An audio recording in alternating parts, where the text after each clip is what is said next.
welcome to Monday Night Duels. Today we have a 4-colour Super Friends deck that's based around the Planeswalkers in Duels of the Planeswalkers. So we're going to jump in and have a look at this deck, kicking things off with Oath of Nissa, which is a 1-casting legendary enchantment. When it enters the battlefield, we get to look at the top 3 cards of our library. We may reveal a creature, land or Planeswalker card from among them and put it into our hand, and put the rest on the bottom of the library in any order. We may spend mana as though it were mana of any colour to cast Planeswalker spells.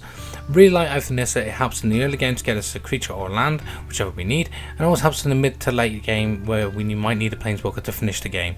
Also, it's very efficient in this deck because it helps us not have to worry about hitting on our curve or hitting on our mana resources for casting our Planeswalkers, which is the main way we win in this deck.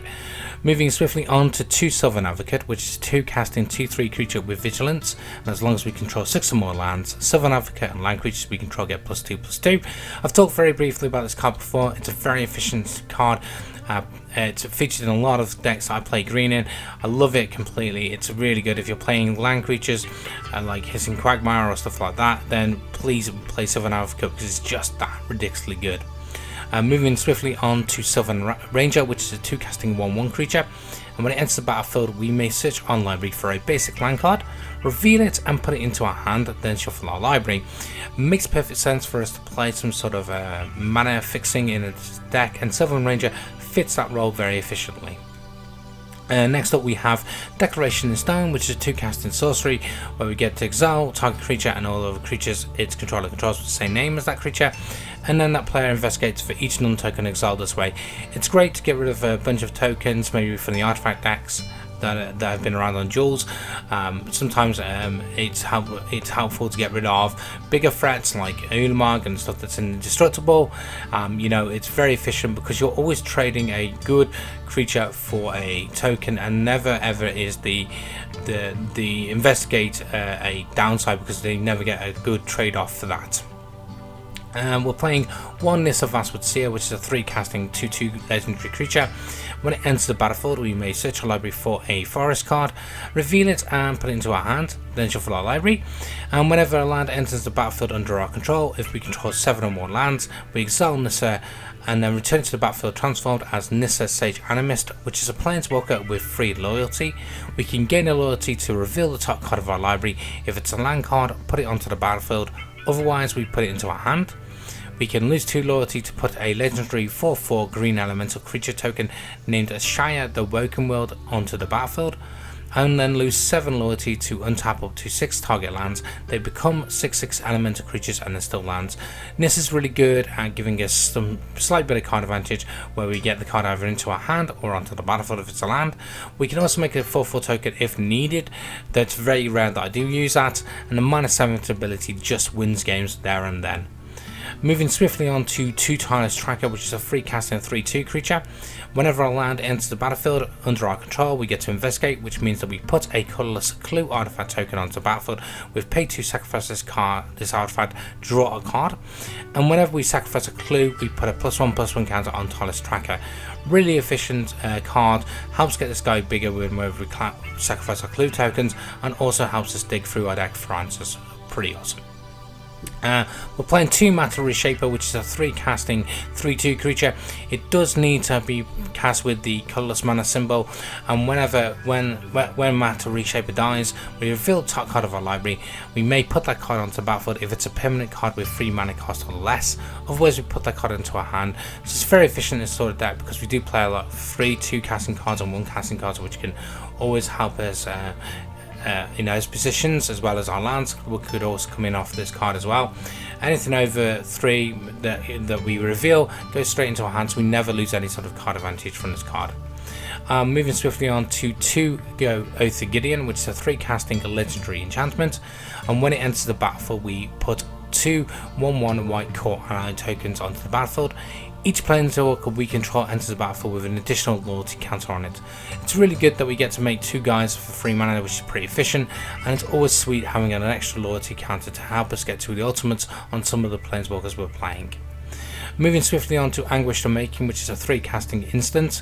Exile target non-land permanent, we lose 3 life. It does seem like we're losing quite a bit, but when you consider that what this can kill, it's amazing. We can deal with indestructible creatures, we can deal with planeswalkers, we can deal with a lot of wide range stuff, and it's very efficient at its cost. Playing 2 Radiant Flames, which is a 3 casting sorcery, has Converge, which means that Radiant Flames will do X damage to each creature, where X is the number of colours spent to cast Radiant Flames. Really efficient against the aggro decks of the format, as it will always do 3 damage in this type of deck. Moving on to 2 Wonderland Wanderer, which is a 4 casting 2/2 creature with Vigilance and Trample. It has Convert, which means that Wonderland Wanderer will enter the battlefield with a +1/+1 counter on it for each colour of mana spent to cast it. So this card will usually be a 4 casting 6/6 with Vigilance and Trample, and with that sort of value it's pretty hard to argue with because he will close out games pretty quickly. We're playing 2 Fortnight's Seer, which is a 4 casting 4/4 creature. It does need to play with the colourless mana cost as well, and when Fortnight's Seer enters the battlefield, target opponent reveals his or her hand. You choose a non-land card from it and exile that card, and when it leaves the battlefield, target opponent draws a card. It's very good because we always get rid of a threat that we could potentially be hurting us as well. Yes, we do give a bit of a card advantage when it goes, but it's never usually a fair trade value for what we take in. Moving on to 1 Gideon Ally of Zendikar, which is a 4 casting Planeswalker with 4 loyalty. We can gain a loyalty to make Gideon Ally of Zendikar become a 5/5 human soldier ally creature with indestructible that's still a Planeswalker, and prevent all damage will be dealt to him this turn. We can pay 0 to put a 2/2 Knight Ally creature token onto the battlefield, and -4 to get an emblem with creatures we control get +1/+1. Gideon's really good at ending games because having a 5/5 indestructible that can attack every turn is lethal, and being able to produce creatures to creature tokens can be pretty efficient in this deck. Moving swiftly on to Nahiri the Harbinger, which is a 4 casting Planeswalker with 4 loyalty. We can gain 2 loyalty to may discard a card. If we do, we draw a card. Lose 2 loyalty to exile target enchantment, tapped artifact or tapped creature, and lose 8 loyalty to search our library for an artifact or creature card, put it onto the battlefield, then shuffle our library, and it gains haste, return it to our hand at the beginning of the next end step. Mainly we're using this for a card advantage and to get rid of creature removal. Nahiri is really good at getting rid of a lot of threats that would normally not be able to get rid of. And you know, the card advantage is always an optional one. We don't always have to do it. We can always do the +2 without having to discard a card. Moving on to 1 Arlen Cord, which is a 4 casting Planeswalker with 3 loyalty. We can +1 to until on the turn up to 1 target creature gets +2/+2 against Vigilance and Haste, and then pay 0 to put a 2/2 Wolf token onto the battlefield, and then transform it into Arlen Embraced by the Moon, which is a Planeswalker with 3 loyalty, though it says 0 in the bottom. It will carry over the 3 loyalty from the previous Planeswalker or whatever loyalty it has at that time. We can use +1 to give creatures we control get +1/+1 and gain trample on turn. -1 to have it deal 3 damage to target creature or player, and we transform it back to the other side. And then -6 to get an emblem with creatures we control have haste and tap. This creature deals damage equal to its power to target creature or player. So it's a really efficient card to deal with a lot of threats to make creatures have trample, and also a great way of ending the game pretty fast. We're playing 1 Archangel Avacyn, which is a 5 casting 4/4 legendary creature, has flash, flying and vigilance, and when it enters the battlefield, creatures we control gain indestructible until end of turn, and whenever a non-angel creature we control dies, transform this creature at the beginning of the next upkeep into Avacyn the Purifier, which is a 6/5 legendary creature with flying, and when this creature transforms into Avacyn the Purifier, it deals 3 damage to each other creature and each opponent. Either way, Avacyn is a really powerful card in this type of format, and doing 3 damage with it flipped over is absolutely insane, and him for 6 is just lethal. Moving on to 2 Reality Smasher, which is a 5 casting 5/5 creature with trample and haste. It does need to have to pay the colourless mana cost as well, but whenever Reality Smasher becomes the target of a spell an opponent controls, counter the spell unless its controller discards a card. So every time they try and cast a spell, it needs to have an additional card discarded to it to be not be countered, which is pretty cool. And the fact that it's a 5 casting 5/5 with trample and haste means it's very efficient for what it's doing. We're playing 2 Planar Outbursts, which are 5 casting sorcery, destroy all non-land creatures. We can pay it for some working cost, which means if we pay 8 mana, we can put 4+1/+1 counters on target land we control, and it becomes a 0/0 elemental creature with haste, and it's still land. So it means that effectively that we turn a land into a 4/4 creature with haste. It's really efficient and it ends some games pretty fast. I've won some games with this card previously in my past, and I really like Planar Outburst. Playing 1 Obnixus Reignited, which is a 5 casting Planeswalker with 5 loyalty. We can gain a loyalty to draw a card and lose a life, a -3 loyalty to destroy target creature, and -3 loyalty to give an opponent an emblem with whenever a player draws a card, they lose 2 life. We mainly use it to draw cards and destroy creatures. Very rarely will I use it for the -8 ability, but there is a few niche games where I will deliberately use it to kill our opponent faster. We're also playing 1 Chandra Flamecaller, which is a 6 casting Planeswalker with 4 loyalty. We can gain a loyalty to put 2 3/1 red elemental creature tokens with haste onto the battlefield, exile them at the beginning of the next zone step, pay 0 to discard all cards in a hand and draw that many cards +1, and -X to do X damage to each creature. It's really efficient. Each one of these we can either beat down with 2 3/1s, we can, if we're drawing dead, discard our entire hand and draw an extra card, or we can just sweep the board with its -X ability. Also playing 1 Sovereign Grim Nemesis, which is a 6 casting Planeswalker with 6 loyalty, +1 to reveal the top card of our library and put that card into our hand.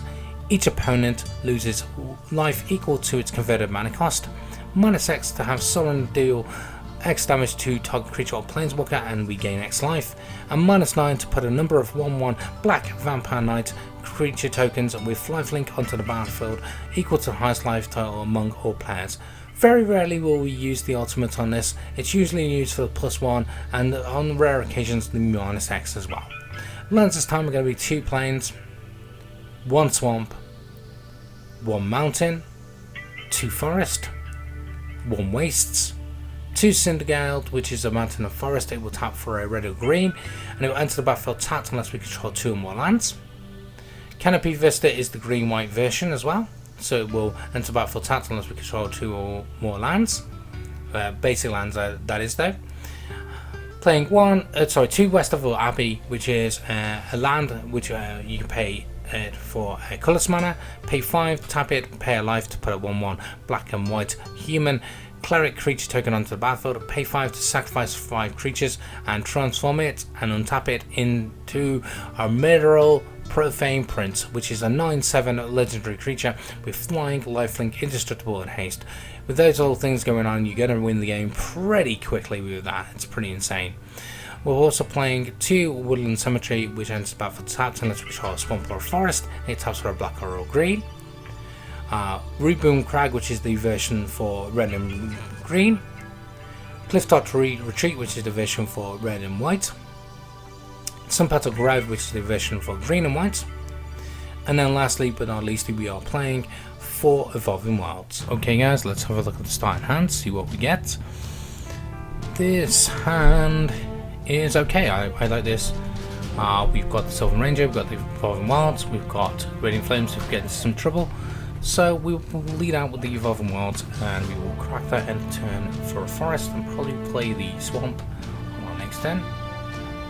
We'll probably more than likely go and fetch up a mountain, I think. But we could also go for the wastes as well, depending on what we draw here. Okay, that's pretty awesome. We will lead out with we'll lead out forest and we go for the Sylvan Ranger. I think in this position we're probably going to go for the wastes over the Radiant Flames, because we can drop Reality Smasher on turn 5 and get it, because we are on curve for that. We're not under any sort of immediate danger to have Radiant Flames online. So we are going to swing in for 1 here, get in for a little bit of a point of damage. We're not playing anything on turn 3, which is not the best, but we are still in control of the table at the moment.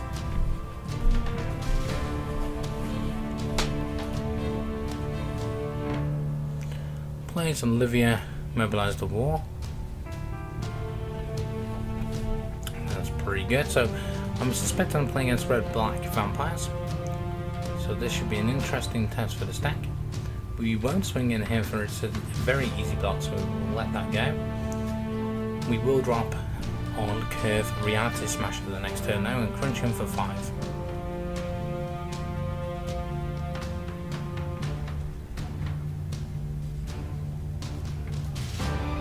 Opponent plays Stancia Masquerade, which is pretty efficient, so he's going to come in for 3.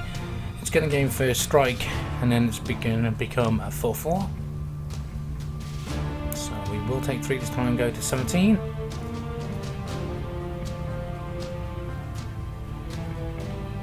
And we will play Reality Smasher on our turn and hit back for 5. And we can always follow up the next turn with Sovereign, which is always sweet. So we will swing directly at our opponent, hit them for 6, put them on 13.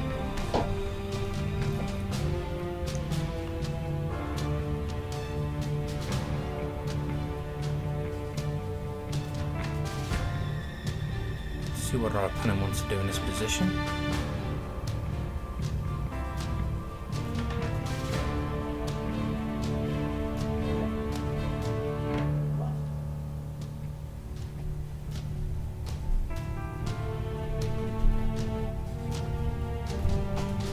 Well, he seems to be wasting down his clock at the moment. Doesn't seem to be doing much, really.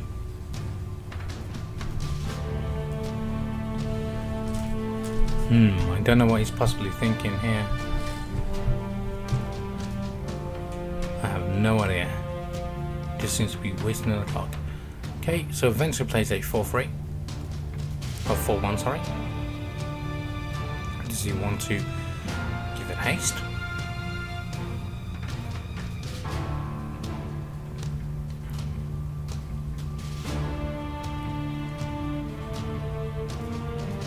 He does. So we're going to get hit for 9 here by the looks of it. Yep, we are going to get hit for 9. I think what we will do is we will immobilize the threat of Olivia. So he can't do that going forward.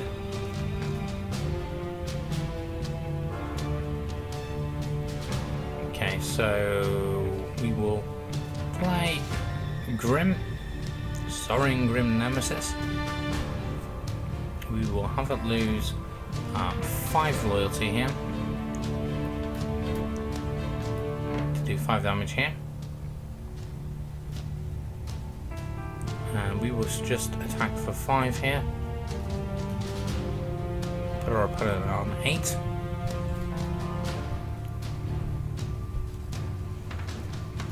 Leaving Sylvan Ranger behind to do some jump blocking if needed.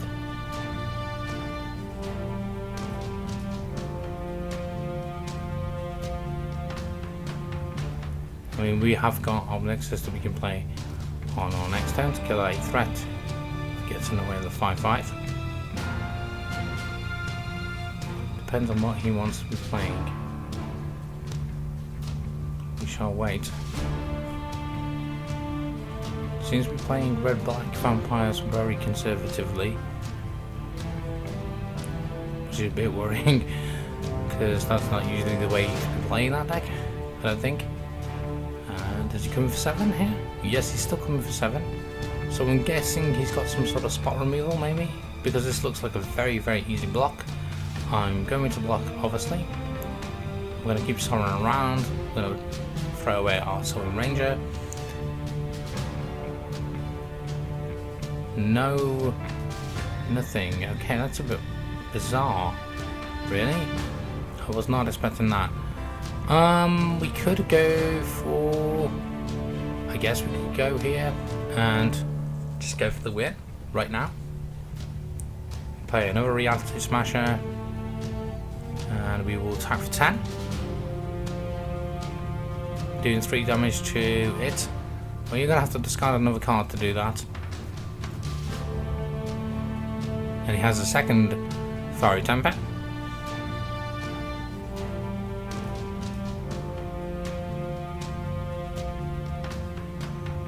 That's fine.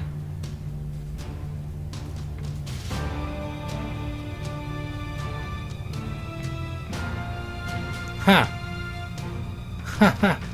Why did it not kill it? Huh. Okay. Well, game 1 is over. Let's see how game 2 pans out.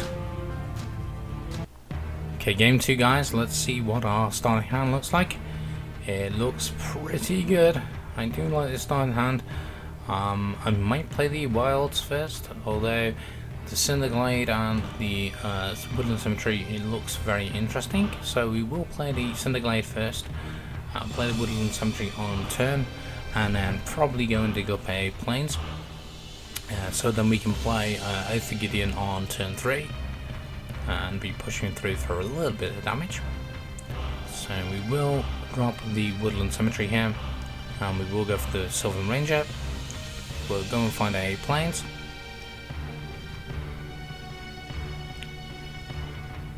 And that leaves us wide open to be able to cast Oath of Gideon if wanted on turn 3. It will probably be the play at the moment. I can't see the board changing that much. So plays a Rune Servitor. That's absolutely fine.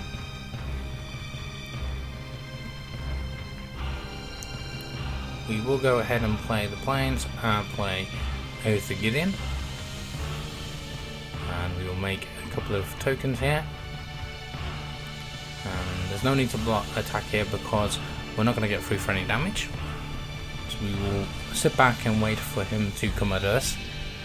And hopefully we will be able to draw a card off the Rune Servitor. We'll probably trade both our tokens here. We'll go for a Twin Bolt. So we are not going to be able to block here, double block. So we will take the 2 on the chin. There's no need to chump block if we're not going to get rid of the Rune Servitor. We will drop the Sylvan Ranger on the next turn. Ooh, hello. Nice thought not to say that. So we will go for the Sylvan Ranger. And we will search up for... we'll go for the Wastes, and I think we'll play the Wastes on turn. So then on our next turn we can actually play the Canopy Vista, and it will be untapped.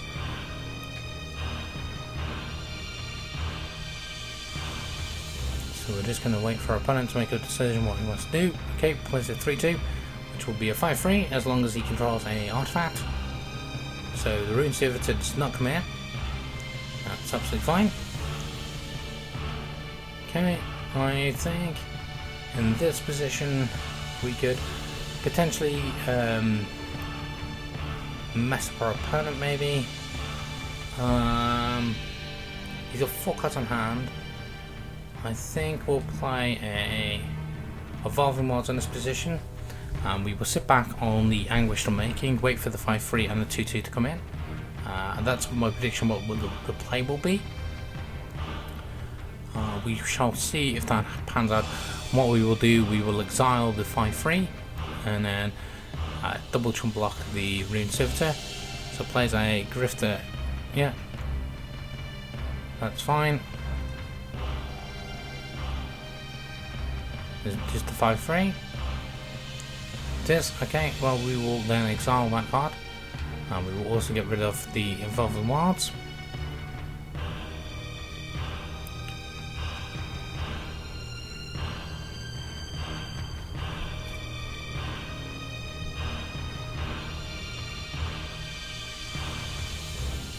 And we'll go for a Swamp.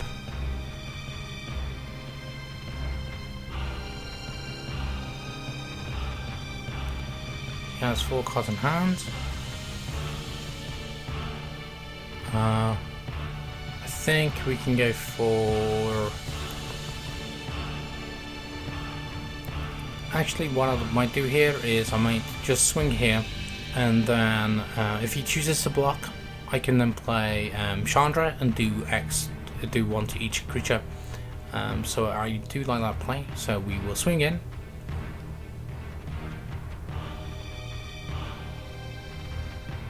Does not fall for it, that's fine. That's absolutely fine. we will drop the land, and then we will Chandra, and we'll do it for 2, so everything dies.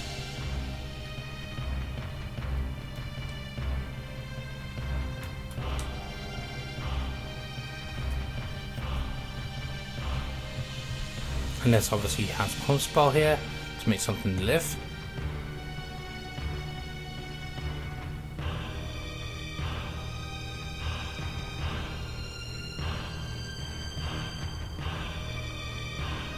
Oh, he does have a pump spell.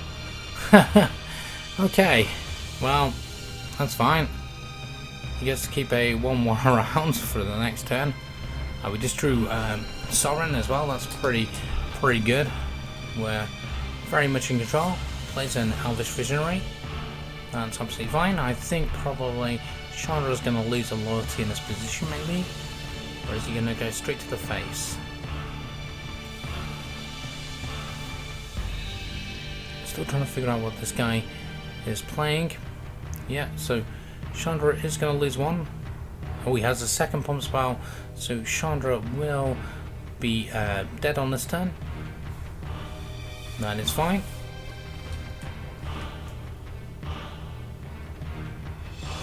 There's a Sigil of Honor. That's cool. In this position, I think we shall go for. I'm thinking Sorin. Or I'm thinking Logic Knot. Logic Knot might be better actually. Thought Not Seer, so not Logic Knot. Thought Not Seer will definitely be a stronger play. We will get rid of the Elvish Visionary to get rid of the additional draw card. So all he has is a Might of Masters in hand, which we already know about. So we can actively play against that. Plays a Sigil, puts it on the flyer. Plays a creep. Plays a 5/3. That is pretty epic. Plays a 5/3. Okay, attacks for 3. We're going down to 12 here. We will play Sorin and get rid of the 5/3 and attack for 4. Yep. I don't need to mix anything up. Just do the Sorin. We will make him lose 3. This time you can't save it. You don't have a punch spell. We will attack for 4.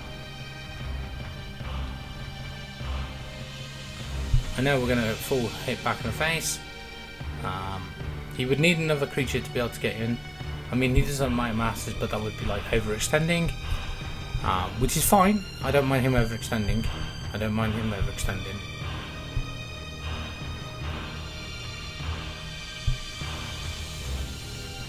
Makes that guy. Okay. So Sorin will die here.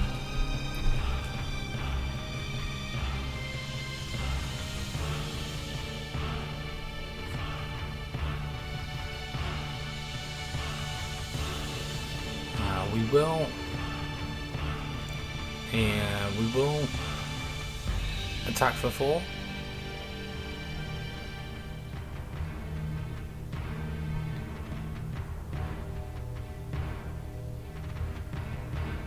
Gets chump blocked, which is fine. We will play Nissa.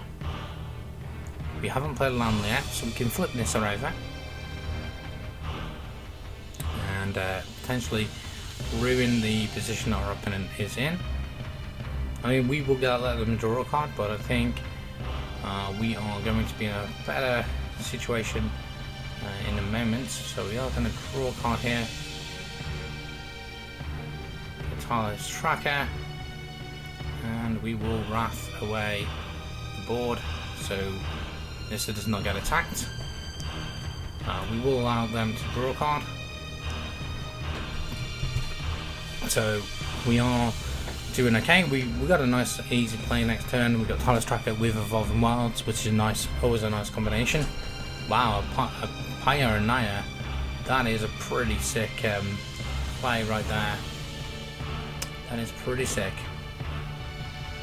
Yep, sure.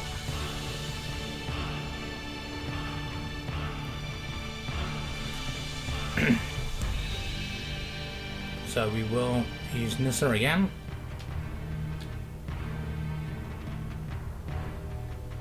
Get a token. Well, get a creature. Play Tireless Tracker. Play an Evolving Wilds. Play a Mana Reshaper.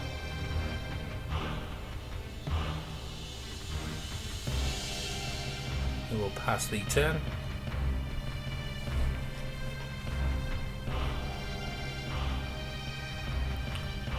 Ouch, man! This is hurting right now.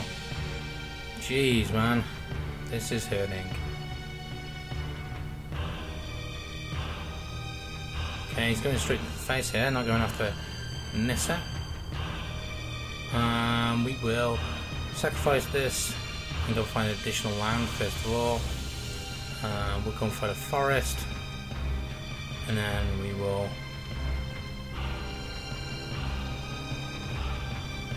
Okay, 10-10. That's fine. A draw card. We've got Decoration in Stone, which is absolutely awesome. Puts us in a very good position because we can get rid of the flyers.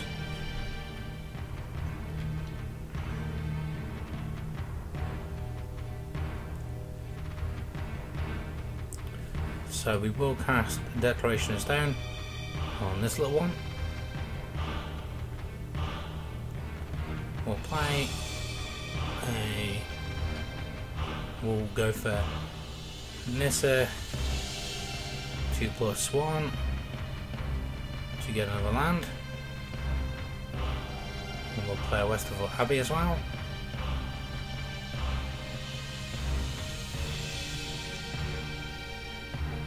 We won't attack in this position.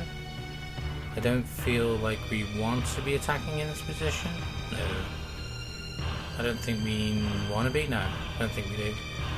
We will wait until end turn, draw some cards and make Tireless Tracker a bit bigger.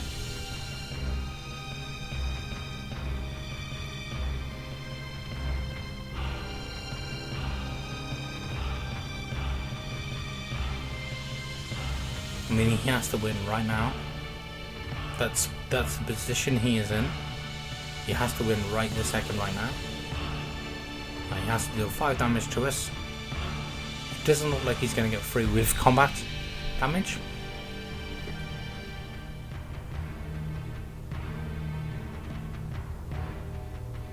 Plays a Sigil. Puts on 2-1, that's fine. We will sacrifice a card.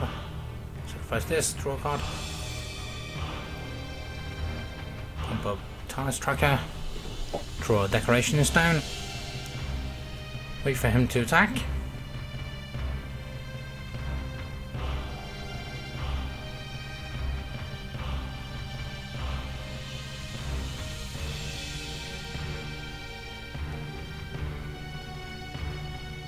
As we wait very patiently for our opponent to decide on if they want to attack. They don't. We will stop the clock. And we will draw not 1 but 2 cards.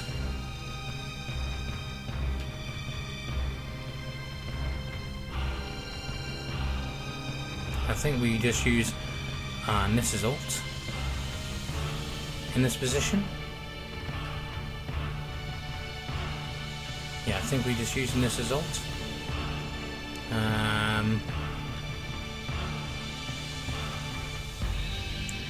Yeah, let's go for the ult in this position.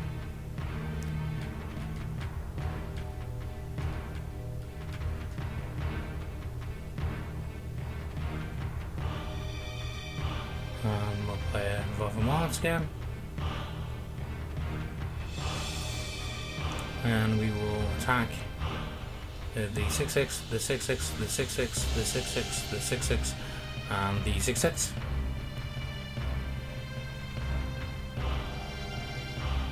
I think that's probably a good game. Sweet. Game 2 in the bag. Okay guys, game 3 for you. Let's have a look at the starting hand. Not the best hand in the world. I am going to mulligan that. Second hand is terrible. This hand is slightly better. We will keep this hand, although it's not really the position we want to be in. We will keep it. We will probably go for a forest in this position, so then all our other lands can come into play untapped. So we will do that right away. And we will go and grab a forest. We're going to play a Wonderland Cemetery, and we will cast Southern Advocate and pass the turn. We're in pretty okay shape because we do have Arlen Nord, but we can't cast Gideon at the moment. We are going to tap for 2 here. Really, this guy left straight away. I'm going to play this one out, I think. Normally I would just leave, but I'm not going to leave this one. So we are going to play this one out.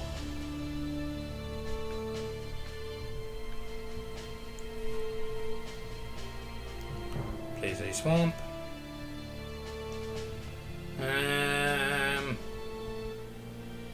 That's cool. Play on no.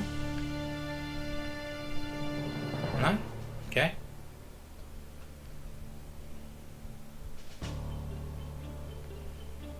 We will attack for 4.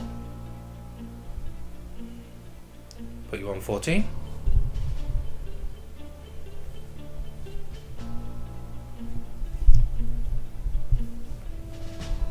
There's another island. I think we will play a planes, cast Gideon. We'll make Gideon into a creature. We'll give Gideon +2/+2 in haste and vigilance. So then we're hitting for 9. Our opponent's very low on life.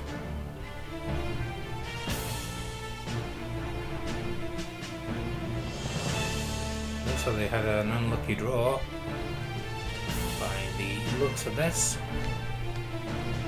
We're just gonna give it +2. We're just gonna attack in here. I think it's gonna be a good game.